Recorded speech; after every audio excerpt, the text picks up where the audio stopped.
Là, elle sera digérée lentement. Certaines plantes comme les Drosera ou Drosophilium ont un autre mode de capture. Elles portent des poils collants. Ces gouttelettes multicolores sont très attractives, mais elles sont de redoutables petits pièges gluants pour les insectes. Attirés par la brillance de ces feuilles, ils s'engluent. Dès qu'ils sont collés, les petits poils se replient et la digestion commence.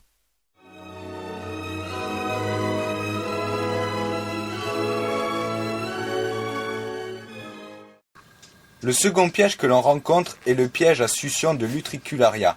Ici, il forme un tapis.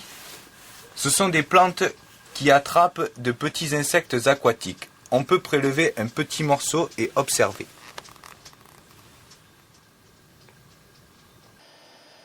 Les Utricularia sont des plantes herbacées, vivaces ou annuelles. Elles sont aquatiques, semi-aquatiques ou terrestres. Les Utricularia sont sans racines. Il existe deux types de feuilles, dont une seule est adaptée à la capture des proies, submergées ou souterraines. Ce piège est le plus souvent présent dans un milieu aquatique. Nous pouvons donc observer ici l'un des poils sensitifs qui va être heurté par un animal aquatique, ce qui va le déclencher. Les valves s'ouvrent et aspirent l'insecte, puis elles se referment et les pores du piège se resserrent en se vidant, ne gardant que la proie qui s'agite. L'animal est lentement digéré par la plante, tandis que l'eau s'évacue vers l'extérieur à travers les parois. À ce moment, des glandes sécrètent des enzymes pour digérer la proie, tandis que d'autres vont assurer l'assimilation. Bonjour Vincent, je vois que tu as une assez jolie collection. Tu vas nous en dire quelques mots pour nous expliquer un peu toutes les plantes et les différents pièges qu'il y a ici. Donc, par exemple, donc là on peut couper un échantillon. Alors, nous allons vous montrer des insectes qui se font attraper par les Sarracenia et autres plantes carnivores. Voilà. Hop. Voilà, maintenant tu peux ouvrir. Voilà. Alors ce que nous pouvons voir des abeilles. Mouche.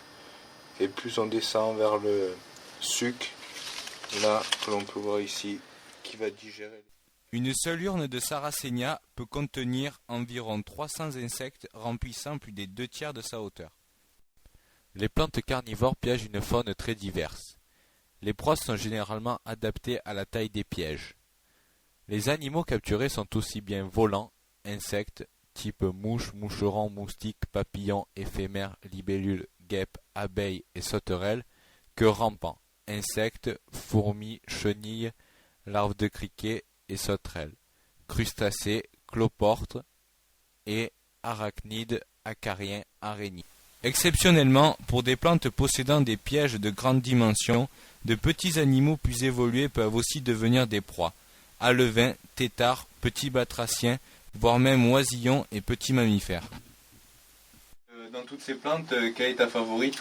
Alors, moi c'est la Drosera scorpioide qui fait partie de la famille des pygmées, oui, qui se trouve ici, qui se trouve sur le dessus, qu'on peut tout simplement enlever avec les doigts pour pouvoir ressemer autre part. Ce que j'ai. Pourquoi je sais pas. Je sais pas. Un coup de foudre? Oui. Pour cette collection, tu y passes beaucoup de temps? Du temps, oui, quand même. Quand même. Ça dépend. Je passe aux alentours par semaine 3-4 heures à y faire